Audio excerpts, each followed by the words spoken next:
हाँ एवरीवन, सो आज हम बात करने वाले हैं निमसेट एग्जाम के बारे में। काफी ज्यादा कंफ्यूजन थी, मैंने अभी तक एक भी डेडिकेटेड वीडियो इस पे नहीं बनाई थी, तो आज हम बात करने वाले हैं निमसेट एग्जाम के बारे में। कौन कौन सी एनआईटीज इसमें इन्वॉल्व होती है, मतलब किस एनआईटी में एडमिशन ले सकते हो तुम, और साथ ही साथ कौन सी बुक्स फॉलो करनी है, सिलेबस क्या है और कितनी सीट्स अवेलेबल होती हैं। सारे जितने भी क्वेश्चन तुम्हारे दिमाग में आ सकते हैं वो मैं सारे सॉल्व करने वाला हूं। जितने भी क्वेश्चन तुम्हारे दिमाग में इस एग्जाम से रिलेटेड, इसकी मैं प्रिपरेशन स्ट्रेटेजी भी तुम्हें बताने वाला हूं। कितना टाइम नीडेड होता है सिंगल डिजिट रैंक लेने के लिए, सेल्फ स्टडी से हो जाएगा या कोचिंग लेनी पड़ेगी, और भी ढेर सारी बातें सब।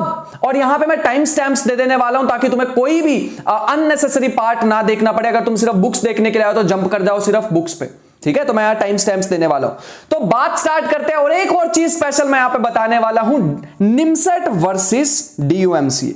बहुत सारे स्टूडेंट्स को कंफ्यूजन रहती है यहां पे कि भैया डीयूएमसी और निमसेट का सिलेबस सेम है क्या। काफी सारे यूट्यूब पे भी टीचर्स बोलते हैं, और अगर हम कोचिंग जा रहे हैं तो उसमें भी बहुत सारे टीचर बोलते हैं कि निमसेट कर लो डीयूएमसी हो जाएगा, जो कि बिल्कुल गलत है, बिल्कुल गलत है। ऐसा नहीं होता, ऐसा नहीं होता है। डीयूएमसीए और अगर तुम निमसेट देखो तो दोनों में फर्क है, बहुत ज्यादा फर्क है। एक ग्रेजुएशन लेवल का मैथ आता है डीयूएमसी में, और निमसेट में जो आता है वो 11-12 का मैथ आता है। तो पहले स्टार्ट करते हैं कुछ बेसिक बातों से, इसको तो मैं एंड में लेने वाला हूं टॉपिक को, कि अगर तुम बीएचयू की बात करो, अगर तुम जेएनयू की बात करो, अगर तुम डीयू की बात करो, इनके एग्जाम्स और निमसेट में क्या डिफरेंस होता है। मेनली मैं डीयूएमसीए और निमसेट के बारे में, क्योंकि डीयूएमसीए ना यार बहुत अच्छा एग्जाम, बहुत अच्छा, दे के तसल्ली हो जाएगी भैया कहीं पर एडमिशन लिया मैंने, बढ़िया। चलो आ जाओ आगे स्टार्ट करते हैं। सबसे पहली चीज आती है कि भैया निमसेट होता किस लिए। अगर मान लो तुम एमसीए करना चाहते हो टॉप एनआईटी से, कौन कौन सी एनआईटी है मैं वो भी एक बार दिखा देता हूं यहां पे। वैसे तो मैंने इसमें लिखी रखी है, जैसे एमएनआईटी हम कहते हैं इलाहाबाद की, और अगरतला हो गई, कैलीकट हो गई, पटना हो गई, रायपुर, कुरुक्षेत्र, ये सारी हमारे पास होती है। लेकिन टॉप की जो है ना, उसके अभी नाम मैं बताने वाला हूं, जिसके पीछे मेन ये एग्जाम होता है, जिसके पीछे लड़ाई होती है रैंक की। वैसे तो ये सारे के सारे ही हमारे पास अच्छे एनआईटीज ही हैं, 11 एनआईटीज हैं, सारी अच्छे एनआईटीज हैं।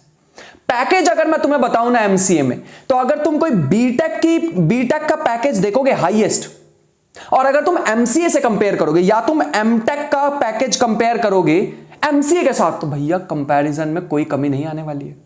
अभी मैं तुम्हें बताऊंगा थोड़ी देर में। तो यहां पे मैंने थोड़ा सा लिखा भी हुआ है कि master in computer application MCA का मतलब, और यहां पे अगर तुम एनआईटीज में एडमिशन लेना चाहते हो तो तुम्हें एक एग्जाम देना पड़ता है निमसेट का। यहां पे मैंने सीट्स किसमें कितनी है वो भी बता रखी है, तो लगभग इसमें अप्रोक्सीमेटली 951, यहां पे मैंने दिखा भी रखी है, 951 सीट्स होती है। कम ज्यादा कभी कभी होती रहती है, बट इसी के अराउंड ही फैलती रहती है, ठीक है, मतलब इसी के अराउंड ही रहती है हमेशा। सारे डाउट्स क्लियर करेंगे आज। नेक्स्ट चीज पे चलते हैं, तो एलिजिबिलिटी क्राइटेरिया क्या है। NIT MCA common entrance test, ये मैं फुल फॉर्म पीछे भी बताने वाला था, अब बता दिया मैंने, ठीक है।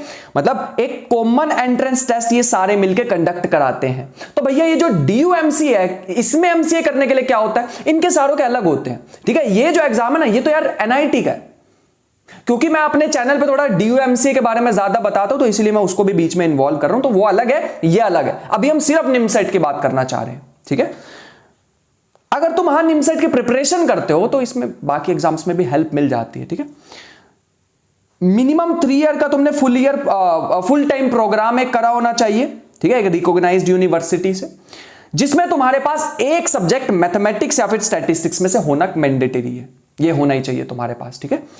और मिनिमम तुम्हारा परसेंटेज कितनी रहनी चाहिए, 60% और 6.5 सीजीपीए तुम्हारा रहना चाहिए। और कौन कौन से कोर्सेज तुमने किए होने चाहिए एमसीए के लिए, अगर तुम एडमिशन लेना चाहते हो तो बीसीए करी होनी चाहिए, जो कि बिल्कुल ऑब्वियस है। अगर बीसीए करोगे एमसीए तो करोगे, मतलब उसके बाद तो मिलेगी ही। अगर तुमने बीएससी की होगी मैथमेटिक्स से, या फिर जनरल बीएससी स्टैटिस्टिक्स से की होगी, तो तब भी तुम एलिजिबल हो। बीएससी ऑनर्स की होगी अगर किसी चीज में, बस ये याद ध्यान रखना, बीएससी ऑनर्स की होगी, साथ में एक मैथमेटिक्स और स्टैटिस्टिक्स का एक एग्जाम तुमने दिया होना चाहिए।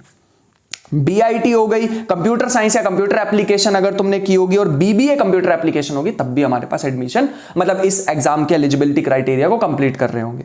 आगे चलते हैं, हमारे पास थोड़ा मैंने यहां पर स्केड्यूल के बारे में भी लिखा हुआ है। अप्रैल में रजिस्ट्रेशन स्टार्ट हो जाते हैं, मई में हमारे पास टेस्ट हो जाता है, और जून में हमारे पास रिजल्ट आ जाता है। तो 3 महीने का प्रोसीजर मान लो कि अप्रैल, मई और जून, ठीक है, 3 महीने में हमारे पास हो जाता है। उसके बाद 2500 हमें जनरल वालों के लिए फीस देखने को मिल जाती है। तो यहां पे हमारे पास SC से हो, ST से, PW कैटेगरी से तो हाफ फी लगती है वहां पे, ठीक है। बढ़िया भैया, बहुत अच्छे। मेन जो चीज है वो अब आने वाली है कि कौन कौन सी NITs, देखो मैंने 11 NIT यहां पे मेंशन की हुई है, अगरतला, इलाहाबाद, भोपाल, कैलीकट, यहां पे जमशेदपुर, कुरुक्षेत्र, पटना, रायपुर, सूरतकल, तिरुचिपल्ली और वैरांगल। ज्यादा लड़ाई किसके पीछे होती है, ज्यादा रैंक लाते, मतलब वो जो रैंक लाना है वो किसके लिए लाना है, इन 3 के लिए। ये जो लास्ट में ना, ये टॉप की NIT होती है। NIT ट्रिची के बारे में तो मेरे को ज्यादा बताने की जरूरत ही नहीं है, वो तो मतलब टॉप पे आती है, कुछ IIT से भी ऊपर आती है NIT ट्रिची, तो उसके बारे में हमें ज्यादा बताने की जरूरत नहीं पड़ेगी कि NIT ट्रिची क्या है, क्यों उसके पीछे इतनी लड़ाई होती है। बट हाँ, NIT वैरांगल भी, NIT वैरांगल का भी अगर मैं तुम्हें एवरेज पैकेज की बात बताऊं तो भैया 12 से 13 लाख पर एनम। बीटेक में भैया कुछ IITs में इतना पैकेज होता है, बीटेक मतलब वो जो तुम जेई मेंस क्लियर करके जाते हो, वहां पे कुछ IITs का होता है इतना पैकेज। तो अगर तुम्हें तब IIT नहीं मिली, अब NIT मिल सकती है और पैकेज उतना ही मिलेगा, आगे की लाइफ सेट हो जाएगी अपनी। हाईएस्ट पैकेज की बात करें तो भैया comparable to BTech and MTech 40 lakh plus भी जा रखा है। मतलब अगर तुमने अपने ग्रेड को मेंटेन किया हुआ है, अच्छा तुमने अपना रेज्यूमे बना रखा है, कुछ इंटर्नशिप भी कर लिया तुमने MCA में जाके, कोडिंग में भैया तुम्हारा हाथ बहुत अच्छा बैठ गया है, और मेन तो यार कोडिंग का ही है सारा, है ना। तो अगर तुमने अच्छी कमांड बना ली है कोडिंग में, तो भैया यहां तक तुम पहुंच सकते हो। शायद तुम भी एक रिकॉर्ड सेट कर सकते हो, इससे भी हाईएस्ट पैकेज, मतलब इससे भी ज्यादा पैकेज लाके। कुछ कहते हैं कि भैया ये तो हाईएस्ट पैकेज है, इसको नहीं देखना चाहिए। अरे क्या पता you are the one who is getting this package. But हाँ, ऑन एन एवरेज मान के चलोगे 12 से 13 लाख है, जो कि एक डिसेंट पैकेज है। MCA करने के बाद इतना लग रहा है 2 लाख रुपए महीना, सही तो भैया ये हमारे पास होती है। आगे चलते हैं, ये 11 NITs हैं जिसमें इसके पीछे थोड़ा सा रैंक की जो लड़ाई होती है वो इसके पीछे होती है। अब पैटर्न की बात करें तो टोटल 120 क्वेश्चन है, नेगेटिव मार्किंग इन्वॉल्व है, +4 मिलेंगे करेक्ट के लिए, -1 मिलेंगे इनकरेक्ट के लिए। मैथमेटिक्स में देखें तो 50 क्वेश्चन होते हैं। लेवल क्या होता है भैया, +1 +2 का लेवल होता है, नहीं लेवल जो होता है वो जेई मेन का लेवल होता है, जेई मेन का। एडवांस के पीछे नहीं भागना है, एडवांस हमारे लिए गोल नहीं होने वाला इस एग्जाम में। निमसेट और जेई एडवांस अलग अलग चीज है, लेकिन निमसेट और जेई मेंस का मैथ उसको तुम सामने ला सकते हो, ठीक है। लेकिन यहां पर 3 चीजें एक्स्ट्रा आ जाएंगी। सबसे पहली तो है LR लॉजिकल रीजनिंग, और दूसरा हमारे पास है एनालिटिक एबिलिटी, ठीक है। ये दोनों चीज हमारे पास, मैं इसके डिटेल में टॉपिक्स भी अभी बताने वाला हूं, तो धीरे धीरे प्रोग्रेस करते हैं आगे। तो एनालिटिक एबिलिटी जो हमारे पास है और लॉजिकल रीजनिंग है, उसके 40 क्वेश्चन हमें देखने को मिलते हैं। कंप्यूटर अवेयरनेस के 10 क्वेश्चन देखने को मिलते हैं। बेसिक इतने ज्यादा डीप नहीं होता, लेकिन इतना लेयर भी नहीं पूछते कि कंप्यूटर के कंपोनेंट्स बताओ ऐसा क्वेश्चन भी नहीं बनते हैं, ठीक है। अभी मैं सिलेबस बताऊंगा ना जब इसका डिटेल में, तो तब देखना। इंग्लिश की अगर हम बात करें तो 20 क्वेश्चन यहां पे बनते हैं टोटल। अगर हम देखें तो यहां पे 480 नंबर का हमारे पास पेपर देखने को मिलता है, और 120 टोटल हमारे पास है। 200 नंबर का मैथमेटिक्स आता है जो कि सबसे ज्यादा वेटेज रख रहा है यहाँ पे। 120 मार्क्स की LR और हमारे पास क्वांटिटेटिव एप्टीट्यूड है, मतलब एनालिटिकल एबिलिटी है। कंप्यूटर अवेयरनेस 40 नंबर की है, और इंग्लिश अगर तुम देखो तो 80 मार्क्स की। इंग्लिश में इतना ज्यादा जोर लगाना नहीं होता है, फिर भी मैं आज तुम्हें एक बुक बता देने वाला हूं। ऑल्दो अगर तुम्हें पहले से कोई जैसे कोई प्लेसमेंट के लिए बैठे हो, वहां के लिए प्रिपरेशन किया कभी तुमने, तो वहीं से चल जाता है। उतनी बेसिक इंग्लिश अगर हमें लैंग्वेज पे कमांड हो तो हमारा ये पार्ट तो चला ही जाता है, मतलब हो जाता है ये पार्ट, इसमें इतनी दिक्कत नहीं आती, प्रीवियस ईयर लगा के हो जाता है। नेक्स्ट अब बात करें तो निमसेट की प्रिपरेशन, यहां से अब वीडियो का सेकंड पार्ट स्टार्ट होने वाला है। अब मैं तुम्हें डिटेल बताने वाला हूं, प्रिपरेशन स्ट्रेटेजी देने वाला हूं कि भैया तुम्हें क्या क्या करना है। सबसे पहली चीज, अगर तुम यहां पे ध्यान से देखो तो अगर तुम्हारा मैथ बिल्कुल ही वीक हो गया, अगर तुमने मैथमेटिक्स बिल्कुल ही वीक है, बेस से स्टार्ट करना चाहते हो, भैया अभी मैं बिल्कुल स्क्रैच से स्टार्ट करना चाहता हूं, बिना शर्माए, बिना किसी को बताए 9th क्लास की बुक लो, NCERT उठा लो। चैप्टर कौन कौन से करने, सारे नहीं। नंबर सिस्टम करना है, पॉलिनोमियल करना है, लीनियर इक्वेशन करना है, किसी को बिना बताए, क्योंकि भैया तुम किसी को बताओगे तो शर्मा जाओगे। 9th का मैथ कर रहा है, ग्रेजुएशन में हो गया, तो ऐसा नहीं सोचना, ठीक है। अगर 10th क्लास में आए तो हमारे मतलब अगर बिल्कुल स्क्रैच से स्टार्ट करना है, बेस बनाना चाह रहे हो, तो पॉलिनोमियल यहां से, pair of straight line, into variables, quadratic equation, arithmetic progression, मतलब AP वाला चैप्टर। जब ये हो जाए हमारा, ये हो जाए, और मैं अभी ये भी बताने वाला हूं कितने दिन लगने वाले हैं। उसके बाद ट्रिग्नोमेट्री उठाओ, statistics, probability, coordinate geometry. Coordinate geometry भी तुम्हारा एक बेस बना देगी, क्योंकि हमें कॉनिक सेक्शन पे जाना है अभी, ठीक है। यहां पे अगर मैं तुम्हें बताऊं तो तुम्हारे 10 से 15 दिन लग जाने चाहिए। वैसे मैं 10 से 15 दिन ज्यादा बोल रहा हूं, अगर तुम्हें फिर भी थोड़ा थोड़ा बेस बना हुआ है तो यहां पे 10 दिन ही मान के चलो तुम, 10 से 12 दिन। 10 से 12 दिन यहां पे लगने चाहिए। 10 से 12 दिन भी उनको लगेंगे जो बिल्कुल ही स्क्रैच से एक एक क्वेश्चन करना चाह रहे हैं उनको। बट हाँ, अगर तुम इतने दिन देते हो तो अच्छी बात है, कोई दिक्कत नहीं है यहाँ पे, ठीक है। तो ये हमारे पास रहने वाला है स्क्रैच वाला, जो हमारे पास निमसेट की प्रिपरेशन में पहला स्टेप होने वाला है। आगे चलते हैं। नेक्स्ट अगर हम देखें तो भैया अब हमारे पास मेन निमसेट की प्रिपरेशन का सिलेबस आने वाला है। 4 हमारे पास सब्जेक्ट रहने वाले हैं, अलजेब्रा, ट्रिग्नोमेट्री, कैलकुलस और कोऑर्डिनेट ज्योमेट्री, ठीक है।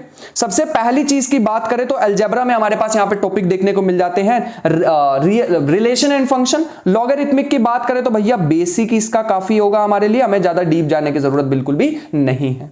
उसके बाद हमारे पास quadratic equation and inequalities, complex number, AP GP जो भी हमारे पास अर्थमेटिक प्रोग्रेशन 11th का है, बाइनोमियल, डिटर्मिनेंट कहां से करना है अभी थोड़ी देर में, determinant matrices, set theory, permutation combination, P and C जिसे बोलते हैं हम। फिर ट्रिग्नोमेट्री की बात करें तो हमारे पास यहां पर 6 चैप्टर में देखने को मिल जाते हैं। अगर तुम्हें इनवर्स ट्रिग्नोमेट्री यहां पे थोड़ी सी मुश्किल लग रही है करनी तो तुम कैलकुलस के साथ भी कर सकते हो, जब तुम कैलकुलस करो तो, ठीक है। कैलकुलस में वही हमारे पास पहले फंक्शन पढ़ना है, क्योंकि सेट थ्योरी हम पीछे ही पढ़ चुके हैं, तो तुम वैसे सेट थ्योरी जो है तुम यहां भी पढ़ सकते हो, बट मैं चाहूंगा सेट थ्योरी को पहले पढ़ लो और फंक्शन को थोड़े टाइम बाद पढ़ना, ताकि तुम्हें सेट थ्योरी दोबारा पढ़ने की जरूरत पड़ जाए, रिवाइज हो जाएगी। उसके बाद हमारे पास LCD, limit, continuity, differentiability, method of differentiation, application of derivative, indefinite, definite, area under curve, differential equation, ये हमें देखने को मिल जाते हैं टॉपिक, जो कि बिल्कुल 12th का ही सिलेबस है यार। हाँ, कोऑर्डिनेट ज्योमेट्री में देखें तो रेक्टेंगुलर कोऑर्डिनेट सिस्टम, ये हम वैसे 10th क्लास से भी कवर कर चुके होंगे। ये जो हमारे पास कहां गया, ये रहा कोऑर्डिनेट सिस्टम होगा ना, थोड़ा थोड़ा बेसिक वहां से भी कवर कर चुके होंगे। बाकी रेक्टेंगुलर कोऑर्डिनेट सिस्टम हमारे पास कुछ पहली एक्सरसाइज जो आएंगे 12th क्लास की बुक में जो बताऊंगा उसमें कवर हो जाएगा। स्ट्रेट लाइन और पेयर ऑफ स्ट्रेट लाइन, भैया यहां से निमसेट में क्वेश्चन बनते हैं, पेयर ऑफ स्ट्रेट लाइन से तो बनते हैं यार। ये जो टॉपिक है ना काफी ज्यादा फेवरेट टॉपिक है निमसेट में। उसके बाद circle, conic, parabola, hyperbola, ellipse, conics, यहां पर जनरल कॉनिक्स की बात कर रहा हूं मैं, ठीक है। तो ये हमारे पास सिलेबस रहने वाला है, जिसको अगर तुम अप्रोक्सीमेटली मान के चलो यार 3 से 4 महीने तो तुम्हारे लग जाते हैं। 3 से 4 महीने अगर तुम बहुत फास्ट पेस पे कर रहे हो, बिल्कुल पूरा जोश लगा के कर रहे हो, 3 से 4 महीने में निपटा सकते हो। 4 महीने में तो निपटा सकते हो इसको तुम, ठीक है। टारगेट बना के चलो, जितना स्ट्रेच करोगे यार उतना ही स्ट्रेच होता रहेगा। तुम 1 साल में भी कर सकते हो, तुम 2 महीने में भी कर सकते हो। तो अगर मैं जनरली बताऊं, अगर तुम्हें अच्छे से करना तो 3 से 4 महीने मेरे ख्याल से काफी होते हैं इसके लिए। आगे अगर हम बात करते भैया कंप्यूटर आ चुका है। कंप्यूटर में logic, function and minimisation, number representation, boolean algebra और नंबर सिस्टम। नंबर सिस्टम से भी यहां पे क्वेश्चन बन जाते हैं, वो हेक्सागोनल सिस्टम वगैरह वगैरह। अगर हम बात करें डिटेल्ड सिलेबस की तो मैंने यहां पर लिखा हुआ है, देखो बाइनरी, हेक्सागोनल, हेक्साडेसिमल और वगैरह वगैरह सारे यहां पे, ट्रूथ टेबल, वेन डायग्राम, सारा सिलेबस यहां पे मैंने मेंशन किया है। और अगर तुम इसकी पीडीएफ चाहोगे तो वो भी तुम्हें मिल जाएगी टेलीग्राम ग्रुप में, ठीक है। जनरल इंग्लिश में बात करें तो कॉम्प्रिहेंशन पहले ही मैंने बता दिया था यार, ये खुद से भी कर सकते हो, कोई बुक फॉलो करने की जरूरत नहीं है, बट फिर भी मैं एक बुक तो बता ही दूंगा। Comprehension, vocabulary, basic English grammar, word power, synonymous, meaning of words and phrases और टेक्निकल राइटिंग, सारा एक ही बुक में मिल जाएगा हमें। बट हाँ, अगर हम प्रीवियस ईयर भी कर लें तो काफी है। उसके बाद एलआर के मैंने यहाँ पे सारे टॉपिक्स मेंशन कर रखे हैं, लॉजिकल रीजनिंग के, कि जितने भी होते हैं, पजल वगैरह। अब यहाँ पे ना ये जो लॉजिकल रीजनिंग होती है और क्वांटिटेटिव एप्टीट्यूड के भी सारे मैंने किए हुए हैं। क्या भैया ये वही है वो जो बैंकिंग के एग्जाम में आते हैं, वही वाले हैं सारे टॉपिक? नहीं, वो थोड़ा रीजनिंग बेस्ड होते हैं, वो लैंग्वेज वाले होते हैं, ये मैथमेटिक्स वाले हैं, ये मैथमेटिक्स वाले हैं। भैया हमें कैसे पता लगेगा कैसे क्वेश्चन आते हैं? हमने गलत प्रिपरेशन कर ली तो PYQs, the best thing, the best way to prepare for an exam is doing previous year करो, आइडिया मिल जाएगा। भैया ये पूछना चाहते हैं एग्जामिनर इस एग्जाम में, कमाल हो जाएगा भैया फिर तो, और कोई दिक्कत ही नहीं आएगी हमें। तो मैंने यहाँ पे लॉजिकल रीजनिंग के सारे मैंने तुम्हें यहाँ पे टॉपिक लिख के दे दिए, और क्वांटिटेटिव एप्टीट्यूड के भी सारे टॉपिक मैंने लिख के दे दिए तुम्हें, ठीक है। नेक्स्ट अगर हम बात करें तो भैया मैंने सारी चीजें तुम्हें बता दी। अब अच्छा, इसकी भी थोड़ी स्ट्रेटेजी बता दूं, ये जो LR और QA होता है ना, तुम्हें इसे 1 घंटा देना, 1 आवर डेली, एटलीस्ट 1 घंटा तो इसे देना ही देना, डेली करोगे यार। थोड़ा सा इसका भी टॉपिक्स तुम देख पा रहे हो काफी ज्यादा है, दोनों को एक एक टॉपिक उठा लो, एक दिन एक टॉपिक उठा लो, एक दिन एक टॉपिक उठा लो, उसको करते रहो। पहले एक दिन ये उठा लिया, एक दिन तुमने ये टॉपिक उठाया, अगले दिन ये, अगले दिन ये, अगले दिन ये, ऐसे कर सकते हो। या फिर तुम पहले इसको कंप्लीट, इसको निपटा सकते हो, फिर इसको निपटा सकते हो, जैसे तुम्हारी इच्छा हो। इसमें इतना ज्यादा नहीं होता, और ये इंटरेस्टिंग चीजें हैं यार, और इजी चीजें हैं, ये तो फुल मार्क्स लाने वाली चीजें होती हैं, इसमें नहीं तुम्हारा मार्क्स रिड्यूस होगा। कोई एक आधा ऐसे कभी ट्रिकी आ जाए तो अलग बात है, बट इसमें फुल मार्क्स ला सकते हो। ये वाला पार्ट जो है फुल मार्क्स ला सकते हो तुम इसमें। नेक्स्ट अगर हम बात करें बुक्स की, तो भैया मैं यहां पे बताना चाहूंगा 11-12 की एनसीईआरटी सबसे पहले करो अगर तुम्हारा बेस कमजोर है। पहले 11-12 से भी पहले मैंने बताया अगर बहुत ही ज्यादा बेस कमजोर है तो भैया तुम कहां से स्टार्ट करो, फिर तुम स्टार्ट करो भैया 9-10 से। शर्माना नहीं है, अगर बेस कमजोर है शर्माना नहीं है, करना वहां से। उसके बाद 11-12 की अगर तुम एनसीईआरटी कर लेते हो तो भैया बहुत तुम्हारा बेस स्ट्रांग हो जाएगा और स्ट्रांग हो जाएगा बेस। लेकिन अगर तुम चाह रहे हो भैया मेरे को आती है मैथमेटिक्स, मैंने तो भी उसमें बीसीए या फिर बीएससी जो भी मैं पढ़ रहा हूं उसमें सीखी है मैथमेटिक्स, तो तुम इस पार्ट को कर दो स्किप, सीधा किस पे आ जाओ, आरडी शर्मा सब्जेक्टिव पे।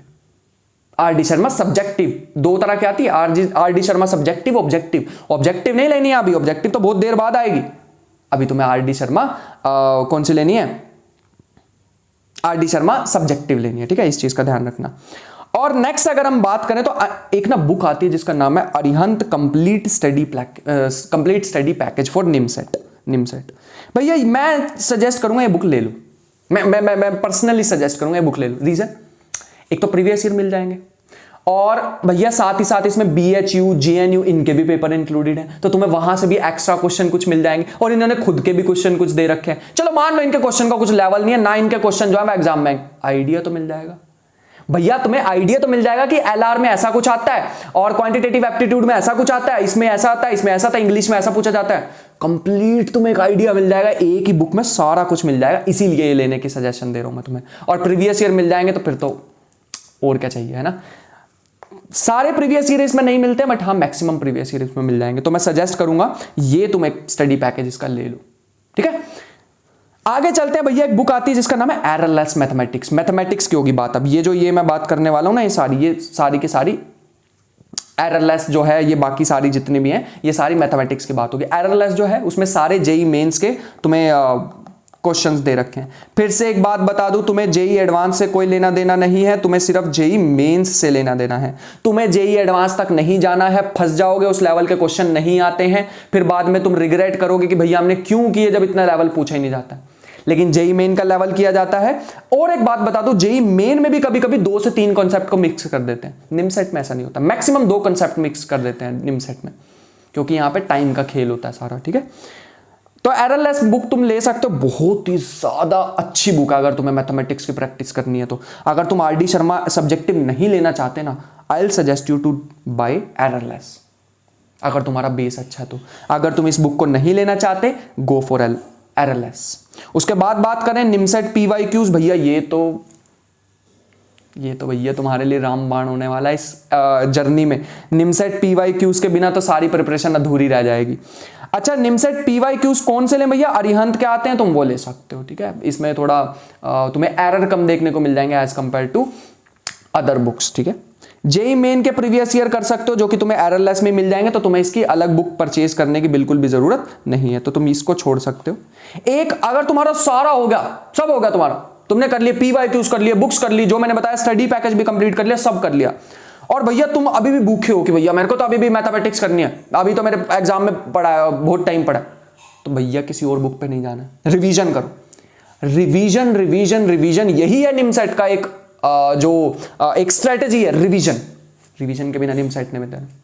कम से कम भी 6 महीने तुम्हारे पास होने चाहिए, 3 महीने या 4 महीने लगा के अपना सिलेबस को खत्म करो, उसके बाद revision revision revision revision revision, रट लो फॉर्मूलाज को, भैया मैं तो आज रट लूंगा सारे के सारे फॉर्मूलाज, ऐसा हो जाना चाहिए तुम्हारा, तब जाके भैया तुम निमसेट के लिए हो जाओगे, ठीक है, रेडी। इतनी बहुत है बुक्स, बस ज्यादा नहीं जाना है। अब आते हैं भैया, ये तो मैथमेटिक्स वाला पार्ट तो हो गया खत्म। अब आते हैं हम रीजनिंग की बात करें तो रीजनिंग में भी एक अरिहंत की बुक आती है, तो वो तुम बुक कर सकते हो यहाँ पे रीजनिंग के लिए। क्वांटिटेटिव एप्टीट्यूड की एक बुक आती है एस चंद की, तो वो भी तुम यहाँ पे कर सकते हो। मैं ट्राई करूंगा कि यहाँ पे जब मैं वीडियो बना रहा हूं तो भैया मैं यहाँ पे तुम्हें इन बुक्स के जितने भी बुक्स हैं इनके पिक्चर भी दिखाता रहूं, ठीक है, साथ साथ, ताकि तुम्हें बाय करो तो कंफ्यूजन ना हो। उसके बाद कंप्यूटर की बात करें तो भैया सिर्फ पीवाईक्यू से काम चल जाएगा, आइडिया मिल जाएगा तुम्हें पीवाईक्यू से कि कैसे क्वेश्चन आते हैं, कुछ और करने की जरूरत नहीं है, सिर्फ प्रीवियस ईयर क्वेश्चन प्लस में तुम ये बुक में से कुछ क्वेश्चन कर लेना जो कंप्यूटर के दिए होंगे, इसके अलावा कुछ करने की जरूरत नहीं है। मैं तुम्हें बोल दूं बुक, इतनी मोटी बुक आएगी, क्या करोगे उसका करके, टाइम वेस्ट करोगे, और कंप्यूटर पे इतना ज्यादा जोर देने की भी जरूरत नहीं है, ठीक है, कि तुम एक दिन में कर रहे हो कंप्यूटर को, नहीं, मैथमेटिक्स पे दो जोर, ठीक है, वहीं पे कंपटीशन बनता है। इंग्लिश की अगर बात करें तो भैया वैसे तो तुम्हारी अगर लैंग्वेज पर कमांड है तो कोई बुक लेने की जरूरत नहीं है, you do not have to buy a single book for this. But still अगर मान लो तुम चाह रहे हो कि भैया मेरे को फिर भी थोड़ा आइडिया सा हो जाए, मैं प्रैक्टिस कर लूं, तो इंग्लिश की एक बुक आती है ऑब्जेक्टिव जनरल इंग्लिश, तुम इसे बाय कर सकते हो। इसकी भी पिक्चर मैं तुम्हें यहां पर दिखा दूंगा, ठीक है। तो ये हमारे पास है। लास्ट भैया हमारे पास अब क्वेश्चन आता है कि मिलते हैं से पहले एक लास्ट क्वेश्चन हमारे पास आता है, DU-MCA वर्सेस निमसेट। निमसेट ये हमारे पास आने वाला है। अब देखो DU-MCA सॉरी निमसेट जो है हमारे पास 11th 12th बेस्ड एग्जाम है, 11th 12th बेस्ड एग्जाम। और मैं तुम्हें थोड़ी सी मोटिवेशन देना चाहूं अगर निमसेट के लिए, तो भैया अगर तुम्हारा M.Tech में एडमिशन नहीं हुआ, B.Tech में कभी रह गए, this is the golden opportunity for you. Package same जो B.Tech वालों को मिलता है, सेम डिट्टो पैकेज, तो इसको लाइटली नहीं लेना। एग्जाम के लिए पूरा जोर लगा दो भैया, ये पूरा जोर लगा दो। कंपटीशन है लेकिन कर सकते हो, कर सकते हो। तो भैया यहाँ पे 11th 12th बेस्ड एग्जाम होता है, लेकिन अगर हम DU की बात करें, ऐसा नहीं है DU में हमारे पास 11th 12th बेस्ड क्वेश्चन नहीं आते हैं, बिल्कुल आते हैं। यहाँ पे भी वो लिमिट कंटिन्यूटी डिफरेंशियबिलिटी आती है, तो यहाँ पे 11th 12th बेस्ड क्वेश्चन आएंगे, बिल्कुल आएंगे। प्लस में यहाँ पे BSc के मैथ के क्वेश्चन भी आएंगे, जैसे यहाँ पे ग्रुप थ्योरी हमें देखने को मिल जाती है।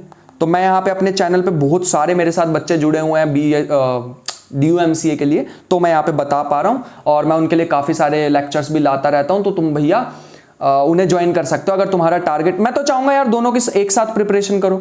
तुम क्या सोच रहे हो DU-MCA का कोई पैकेज नहीं है? भैया ज्वाइन करके देखो तो पता लगे। अगर मैं फिर इस पर भी डिटेल्ड वीडियो काफ़ी सारी बना चुका हूँ DU-MCA के बारे में, सो वो तुम चैनल पर चेक कर सकते हो, ढेर वीडियो बना रखे हैं। मतलब मैंने ग्रुप थ्योरी हो गई, रिंग थ्योरी हो गई, ये तो भैया रिंग थ्योरी तो IIT जैम में भी नहीं आती है, इसमें आती है। अगर मैं यहाँ पे बात करूँ वेक्टर स्पेसिस की, तो वेक्टर स्पेसिस हमें देखने को मिल जाते हैं। यहाँ पे हमें डिफरेंशियल इक्वेशन थोड़ी सी, वो डिफरेंशियल इक्वेशन 12th वाली आती है, सीरियसली बताऊँ तो इसमें ग्रेजुएशन में नहीं जाते हैं।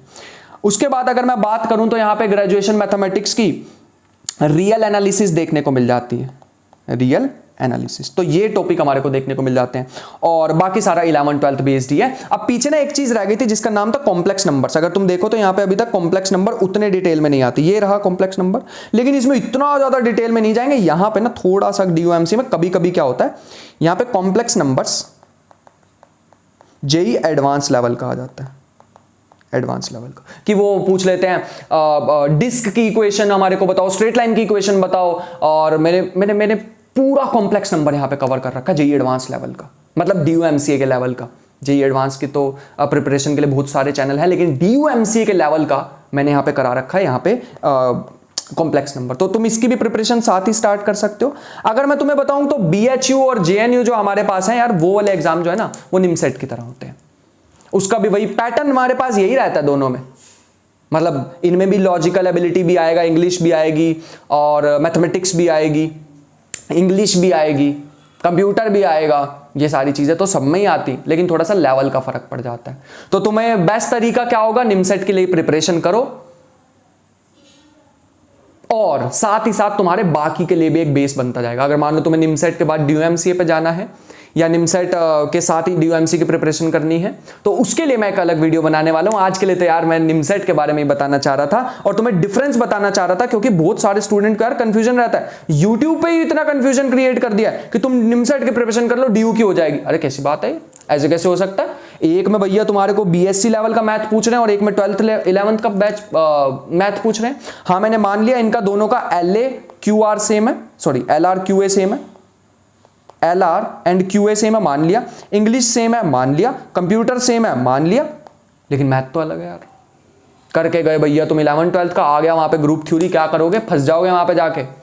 इसीलिए भैया ध्यान दो डिफरेंस में दोनों के। तो मेरे ख्याल से यहां तक सारी चीजें क्लियर होंगी। सो लास्ट स्लाइड पे पहुंच चुके हैं, मिलते हैं। सो आई होप कि आज का लेक्चर तुम्हारे लिए इंफॉर्मेटिव रहा होगा। कोई भी तुम्हारा डाउट रहा हो, और मैंने यहां पर एक चीज बता दी है, मेन जो तुम्हारा टारगेट रहना चाहिए, जिनमें अच्छा पैकेज हमें देखने को मिलता है, वो ये 3 है।